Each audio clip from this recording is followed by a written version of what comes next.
Hey, what's up guys? Footy Manager TV here, and this is episode 2 of Road to Glory. As you see here, about 3,000 coins after some smart selling of things I've got in my opening packs.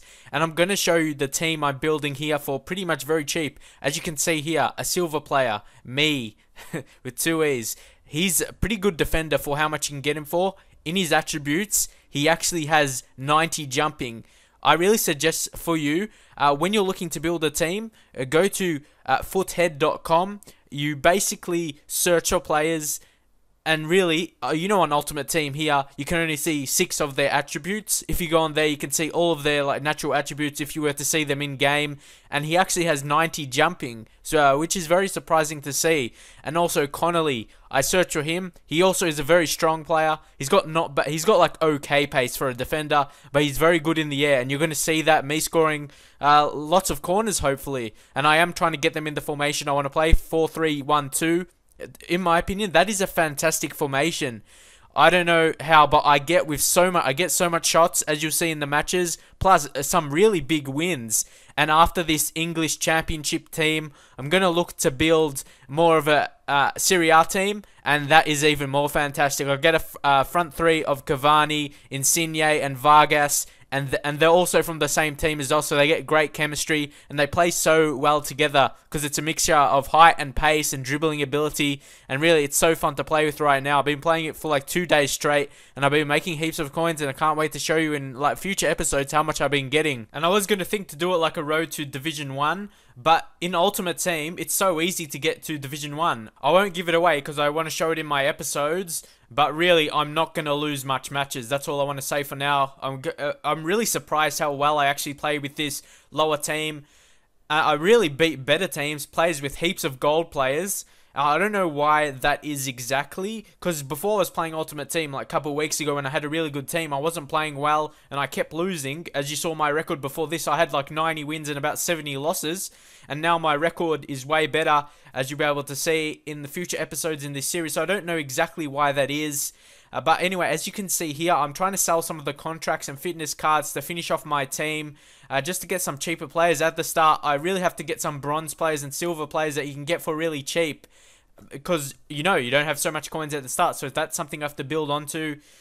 And you'll see the gradual growth of my coins just from playing matches. That's all I do. I hardly trade too much. I'm not that great at trading, just a couple things I do, but I find it more fun just to play matches, not sit there looking at cards and trying to get more money. You just play, and if you come first in the division and you get the championship prize or whatever, you get heaps of coins. So you just keep playing that heaps, and yeah, that's almost as much as you'll get for as good traders do if you play really consistently and a lot.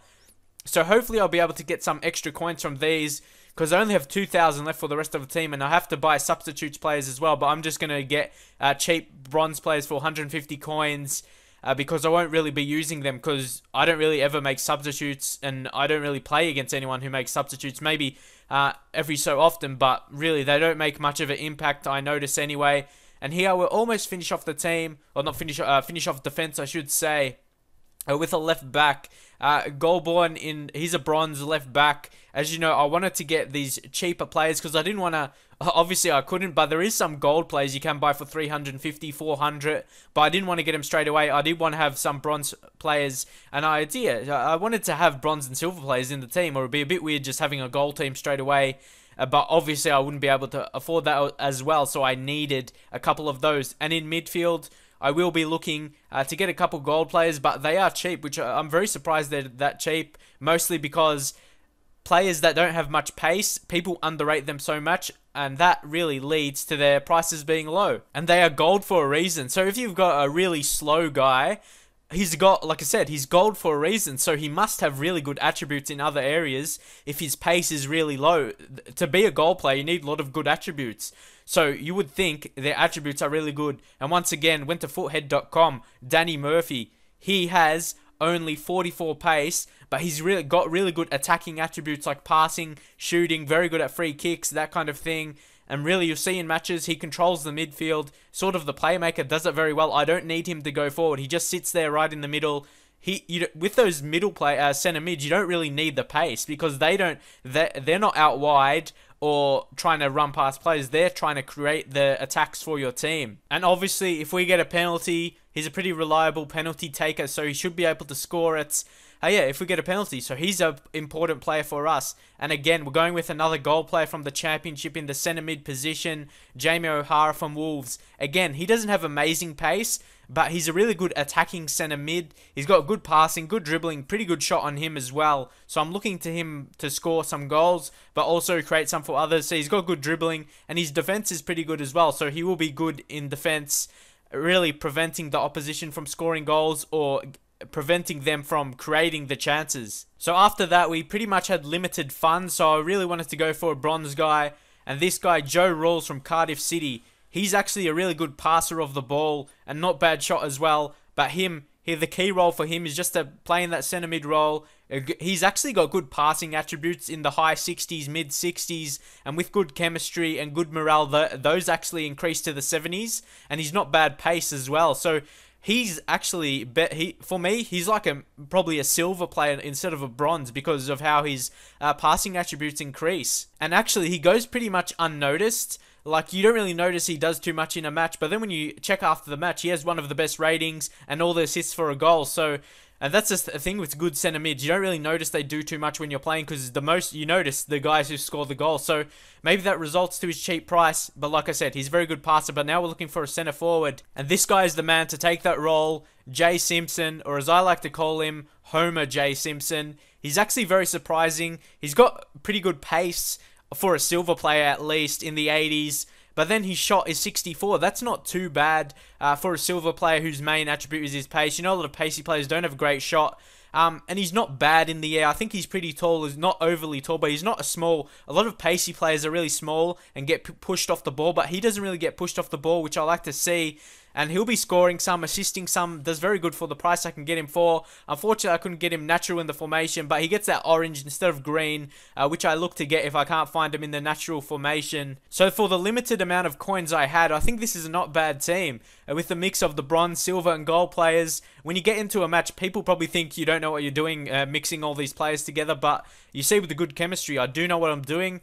And you'll probably see that in the matches. I dominate most teams I play against with heaps of shots, heaps of goals. But the next guy here, Barnett, unfortunately, he's another one we couldn't get natural in the formation. And he won't even be orange, he'll be red, unfortunately. But we couldn't get one in the formation. But it doesn't really matter because we had all green links, as you'll see at the end of the episode where I show the final look of the team. But he's really good. He's got good pace and he's really good in the air, as you see with 70 heading. He's pretty tall as well.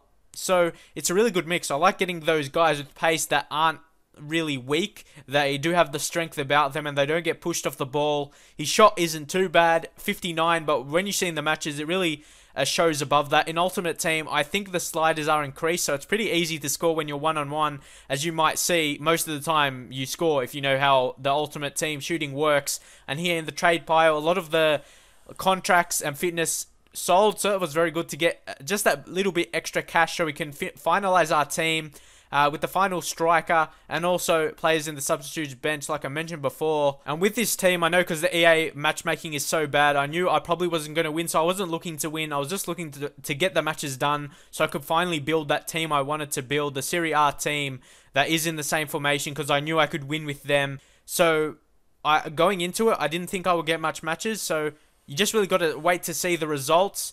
Very good results in my opinion with the team we're playing against. And here, our last signing to finalise our starting 11 team, Fryat from Hull City. He'll link with Jay Simpson. So it's very good to get those links in the team. But obviously they're all English and all in the same league, so that doesn't really add to the extra. And he's really got really balanced attributes. Look at all the 60s in the pace, shooting, passing, 70 dribbling. That really mixes well. He's really good. He's got a really good shot, as you'll see in some matches. So hopefully, just leave your thoughts on this team that I built with the limited funds we had. And you saw I had about 1,000 left. I just spent that on the substitutes, trying to find some for 150 because I'm not really going to use them anyway. And maybe one of the pacey strikers, I might use him off the bench. But like I said, I rarely substitute players. I just play with the players on the ground because it makes extra time, like waste time, and I just want to play the matches, and I can't be stuff waiting. I know I get pretty angry when people take forever to make their substitutes, but anyway, as you see, they appeared there. We actually got a silver goalkeeper for really cheap as well, and he's from the championship, so we'll put him in, and we'll get that chemistry up for them. We've got Andy Williams. He might be one to come off the bench, and sorry if there's some background noise. Some guys next door are doing some work, and I really can't do much to do that. I can't tell them to stop, and I have to make this video, so let's move on. Anyway, there's the team. I don't think it looks too bad for a first team. Look at that, full chemistry links almost, just apart from the, now with the goalkeeper in, all green lines. That's fantastic to see. But usually when you build a really good team, you won't get that because you have to get different nationalities. Even if they're in the same league, you're not going to get all nationalities because you want your team the best it can be. And the team I build, the Italian team, or not Italian, Serie A team, it's got some Italians, but I mix it with other nationalities. So can't wait to show that team as well. But for now, I'll be playing with this one, and I hope you enjoy the episodes that are coming up.